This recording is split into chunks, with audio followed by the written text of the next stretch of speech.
Hindi, ibinibidyo ko lang naman. Kasi dati ang... Ito pa sa gusto mo. Si mamay na lang siya. May toothpaste naman doon. Ta. Sa CR. Oh, may aeroplano pa. Oh, hindi ko na ano yung aeroplano. So, Ba't di ko makita aeroplano? Ayun pala. Apat na.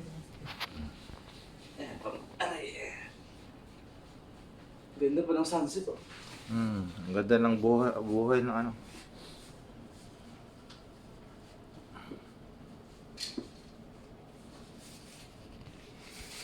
Noise ah.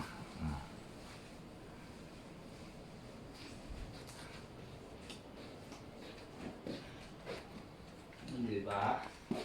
Ay, parang naman tayo magandang tanawin.